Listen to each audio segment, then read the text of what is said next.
So this is my Arabia before Muhammad on my storyboard, the first part.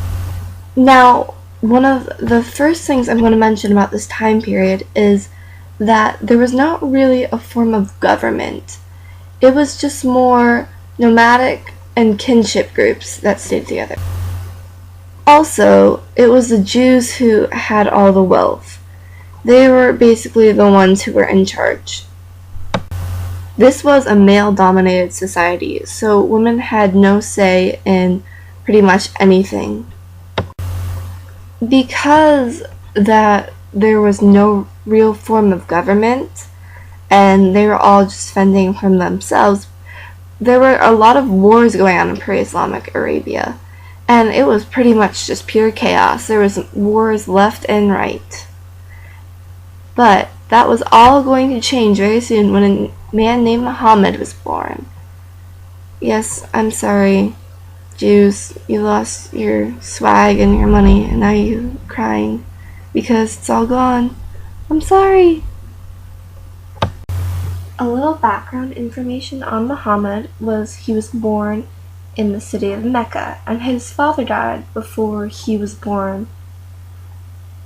At an early age, it was customary for a lot of the children to go into the desert to learn how to survive. And when Muhammad's mother sent him to go do this, this is where it is said that he had met two angels who had appeared to Muhammad, and this is when he was purified and revealed to Allah. Shortly after returning from the desert, Muhammad's mother died, and he was being raised by his uncle and grandpa. Now, Muhammad lived a pretty much normal life. He did preach about what had happened to him, and he had a small band of followers. When he gathered this small band of followers and they started trying to convert people, the rulers of the city of Mecca forced him and his followers out of the city. They went several other places trying to convert people, like the pagans and the Jews, with little success. So they eventually wandered back to Mecca, and they settled a truce with them where they would stay outside the city and peacefully. But one of Muhammad's followers was actually killed in an upset, so him and his followers stormed the city. They overtook it, and they were in charge of it. Now, he was very generous to them. He didn't hurt any of them. He just wanted them to convert to Islam, which was pretty generous considering what had happened. And after Muhammad's extraordinary life and career, he was suddenly died on June 8th, 632, about age 60. It was a little less than a decade after he had taken Mecca.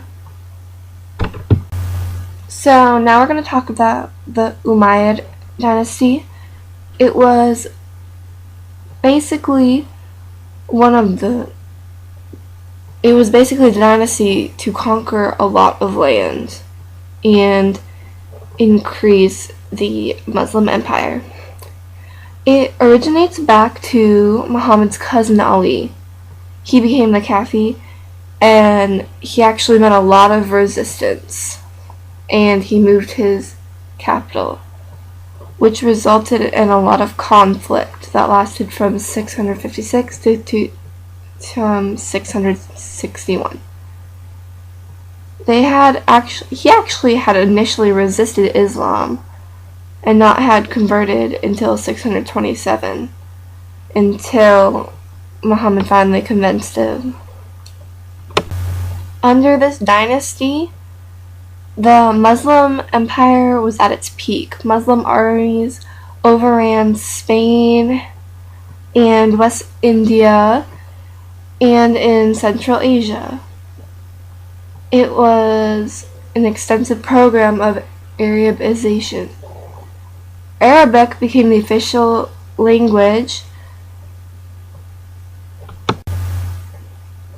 The financial structure of the empire was reorganized with the Arabs, who replaced the Persians and Greeks with all of the financial statements and such. The empire began to decline after a very harsh defeat from the Byzantine Empire, and all the members of the Umayyad dynasty were hunted down and killed except for one, who tried to regain power but failed and went into hiding in China. So during the dynasty, there was a lot of expansion going on. And through expansion, there's going to be conflicts from people who do not want to be conquered by the rising empire. There were a lot. There were those from the Jewish, those from the Christian empires up in Europe, and a lot from in Africa. There was a lot of conflict and fighting. The balance of power kind of alternated. Sometimes they won the battles. Sometimes they won the battles and then were reconquered by someone else. And sometimes they just flat out lost the battles. It really depends on where we're looking. In Africa, there wasn't a lot of resistance. They kind of welcomed it. The rulers thought it would be nice to get the classes together, making them think on the same level, that they're all equal. It was the exact opposite in Europe. They were all very, very resistant. Lots of fighting going on, capturing and recapturing of lands. That was a bloodbath, pretty much, and there was a lot of conflict going on, which also led to some of the crusades that went to try and invade the Muslim empire later. So although there was a lot of conflict when people were trying to convert others to Islam, there were a lot of other peaceful options. Since Muslims were supposed to be very peaceful people and they weren't really supposed to fight that much, they mostly spread their religion through trade. They didn't really have any missionaries.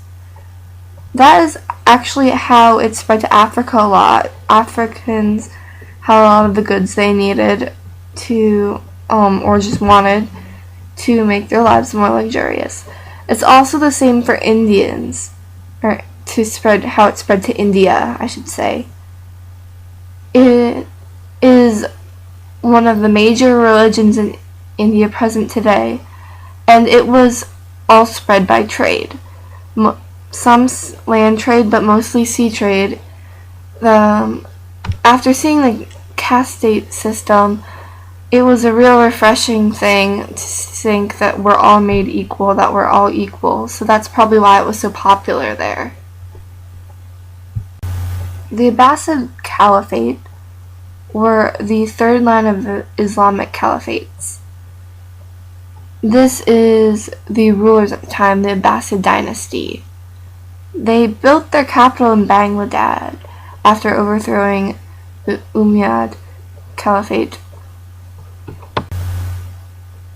They origin from the Prophet Muhammad's youngest uncle. They distinguished themselves from the Umayyads by attacking their moral character in general.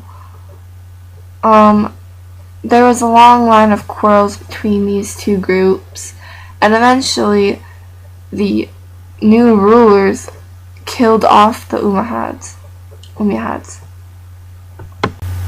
The period that these people ruled was considered the Islamic Golden Age because it was a long time of peace, it was a long time of power for the empire.